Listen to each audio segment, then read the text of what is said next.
This little job is to seal up there. It was sealed for a while and it started leaking, so I did loosen it the other day and push it in with the doughty washer with a pick just to a different place to try and get it to seal, but it just isn't happy, so I may as well sort it. So I'm just draining the petrol out of it here first, so it's good to take out the drain plug every now and again and flush it all out just in case there's any dirt in there, and the needle valve especially.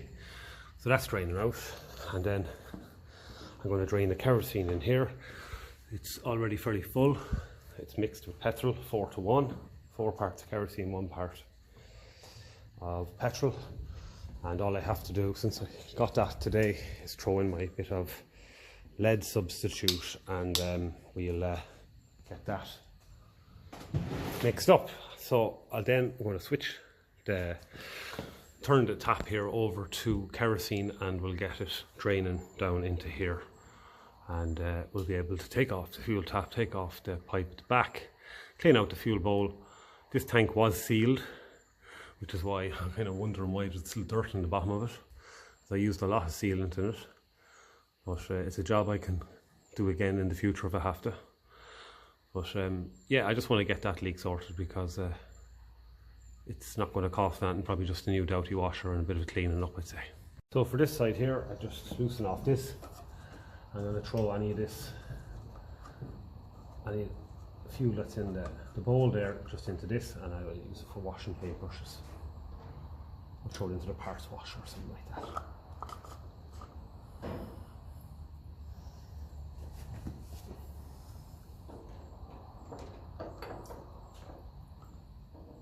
So I'll get rid of that into the parts washer now. In the bottom, I'm very surprised at, of course, because there was a few videos on sealing this tank. Anyway, I can wash that out with some clean petrol and a bit of paper. So I'll get the paper.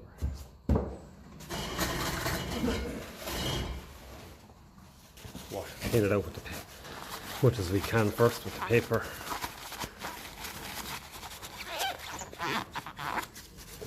There's also a video on this petrol tap as well, because the one that was on it was a little bit more modern. I don't think there's actually any washing needed of that. That's good enough. That's good enough. So I'll put that safe away, and now we have to work out how we're going to get the kerosene out of here. And of course, pure typical, I end threw a good few litres of kerosene in the big tank there, so it's no harm to flush it out anyway. But I just have to think now, what did I usually do? I usually took off the tank.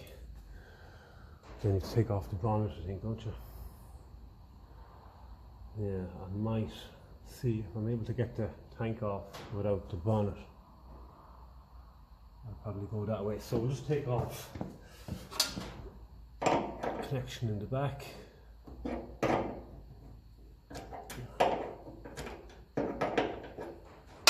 Lovely brass fittings.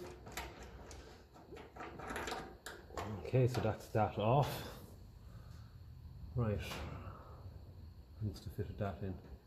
So I might just try and take off the tank. I think it's going to be the easiest for draining it anyway. Learn something new every day. You can take the tank off with the bonnet still on, so that's good. So I just have that draining through the tap there at the moment, but sure, that will take ages. So I might try now and just carefully drop this banjo bolt. You'll have to get a far quicker flow, hopefully not too quick, otherwise we're in a bit of trouble.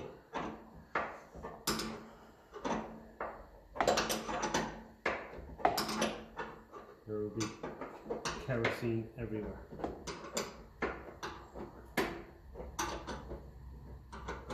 I even get it loosen the gubbers to probably help with the flow.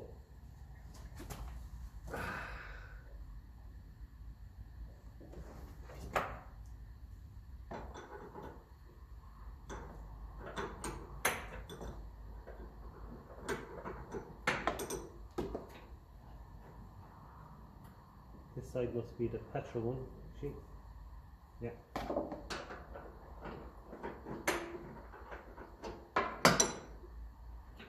with that loosened, there's not a big gush of fuel coming out. And that's the side it's leaking actually. So that's enough. So I'll just drop the camera a little bit. Not that this is extremely exciting stuff by any way or means. May as well be able to see what's going on. So that's the one on the left loosened. So I'll try and do the one on the right.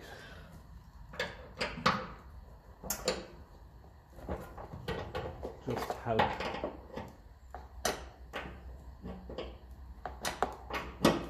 with the flow, get it draining a bit quicker.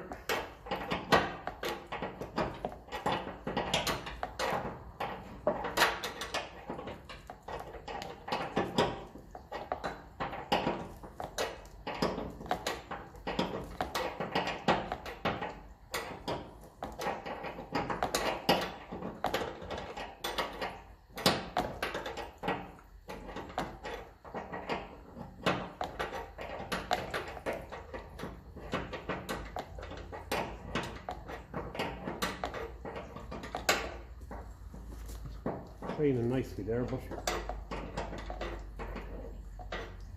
be careful because as I said, if this comes out completely, we could end up with a massive gush that we won't be able to control.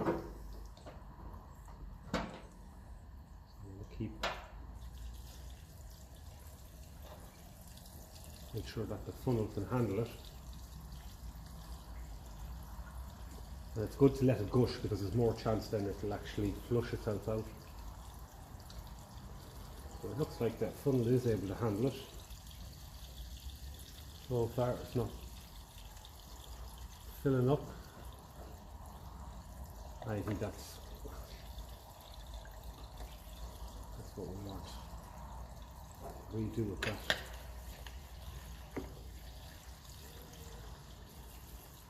We're lucky. It would be more than a little bit awkward to get that back in there.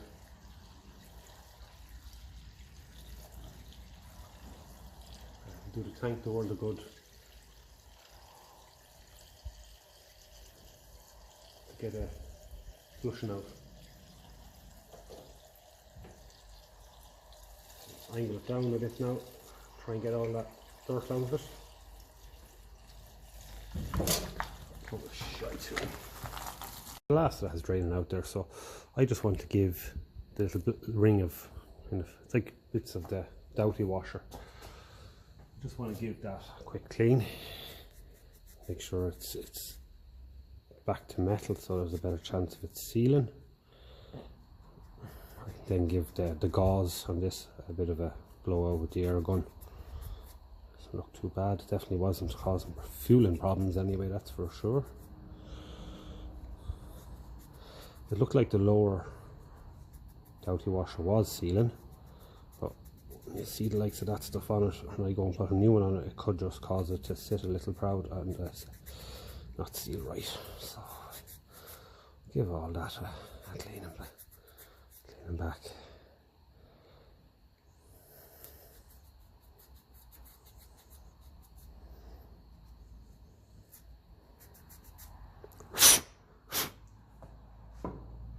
The other one there, doughty washer still on, so we're going to have a look at the condition of that. Again, the one below on both sides seem to be dry. Okay, I'll definitely replace them anyway if we have them there. It's like the fuel does get them a little bit out of shape, like they're going a bit too, it's like they're, I don't know, not shrinking, I think they're expanding a little bit. So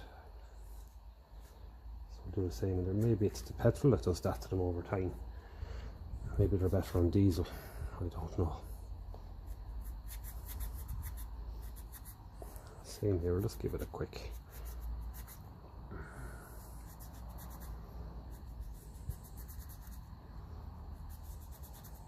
cleaning up.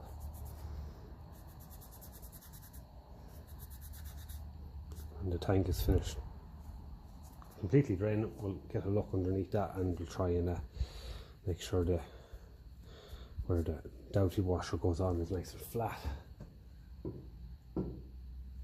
So that doughty washer there anyway doesn't look great. Looks a little bit, mind you, it is only the sealing edge that's important. So once that's not damaged, that one looks good. Sealing edge looks good on that. Couldn't get rubber on it. And how does this one look? It looks good as well. Apart from this stuff here, whatever it is, it's like paint or something. So that could have been stopping things from sealing.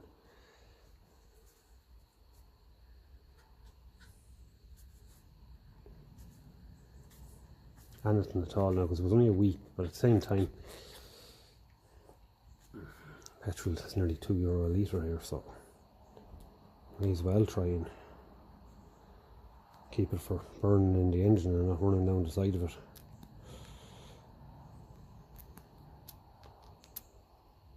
A little bit of stuff on that there, and it's only going to take very, very little. By the time that rubber is compressed and pushed in again, the tank and the fuel banjo bolt, so it's not going to take a whole lot to cause it to leak.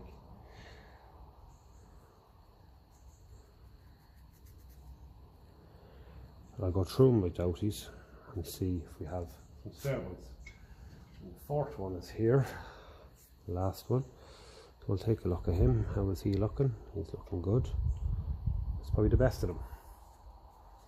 So I'll go and get my doughties and come back then and see if we can find some new ones. There's a new one found there anyway, so I like the way it kind of just grips all the way down. And I like that, it's good and tight, so we'll use him. Another few here, just want to make sure they weren't used before. That lad there doesn't look like he was used before. So see, does he match up with him? I think these are actually Imperial. I remember buying these specifics, so yeah, they really do fit well, so I'm happy with that. So that's our mate for him. There's a bit of plumber's tape on that. Threads are not the best on the end of it. Not the best at all. I might see about getting a new one of them at some point. Mind you, it does tighten, but I just don't like the look of the threads on it. Anyway, we'll keep him and him together. And copper gasket in there looks to be good. I had all these cleaned up, flattened.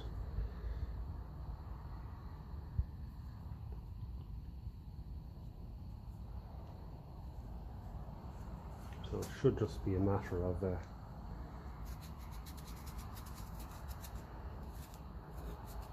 of doughty washer rubber on it there. Just giving them a quick. When I have this off, I want to tighten them lads as well, and I find they're very strange size. I'm going to get my sockets.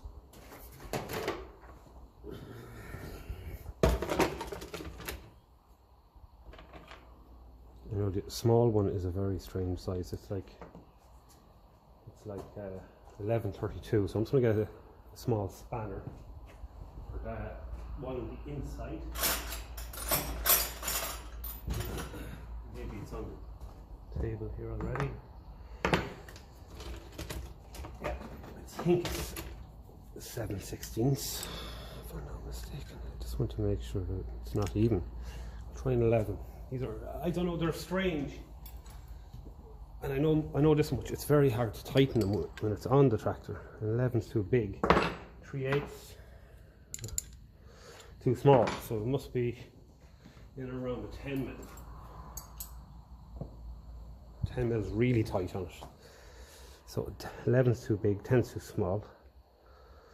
So let's give it a nip there and make sure we can still turn it. Yeah, and then we'll give the lock nut a go as well. Again, 11/32. Feels middling. That's nearly too tight to use, is it? So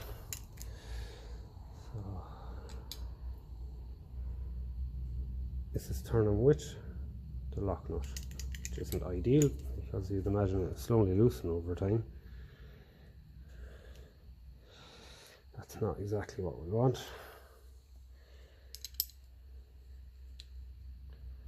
So maybe what I need to do is loosen that lock nut off.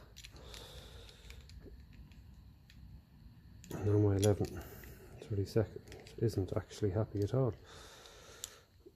So I don't know what size they are. And I can't get the socket on. Right. Where are we now?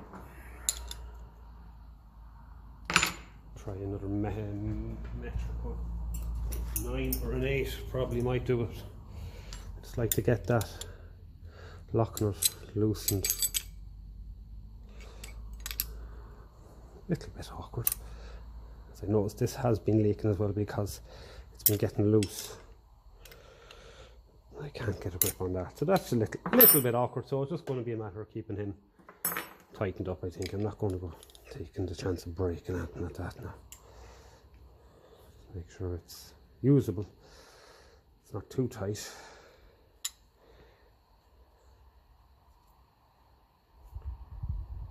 And what's happening there, you can see it's twisting in it, in the nut, slowly loosening. Awkward enough now. Right, I'll have to do a little jobbing on that, I think. Where's my 9? 9 might grab him. Just have to take him off completely, I think.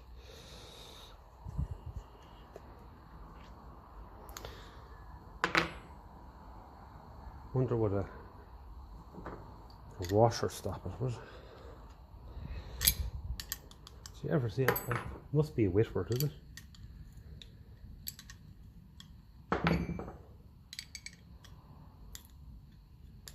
Jeez, that is a good one. That is a good one. I'll get an adjustable spanner. Hate using it. Sure.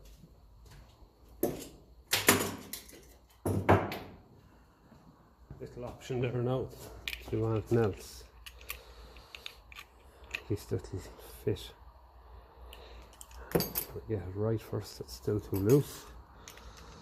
And I know this is on a spring if I'm not mistaken. Yes, and I have a washer behind it as well. But I think what's happening is that's getting caught in the body of the thing, part itself, and it's catching it. So what I think I need to do is put in, oh, there's no washer on it, get a right washer for that, and that should stop the nut catching on that. Washer on that. Let's see, does that help?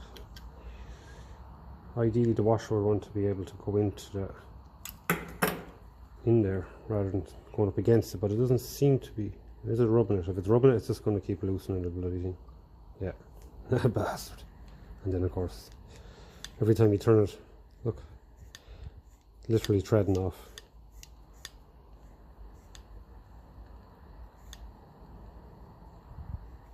Until eventually, so I have to get a washer that'll fit in there and not catch on the body of it. I think that's the issue. That could be a bit of fun, but sure, we'll just have to take our time and get one. Sure, it seems to go down in there. I had to drill it, so that's okay. Now I need to get it out. Could be fun.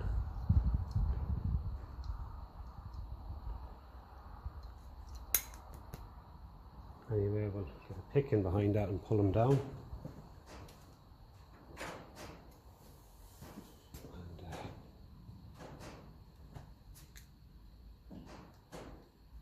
I'll come back when I get him off and we'll have a go then at rebuilding it and see does it keep loosening.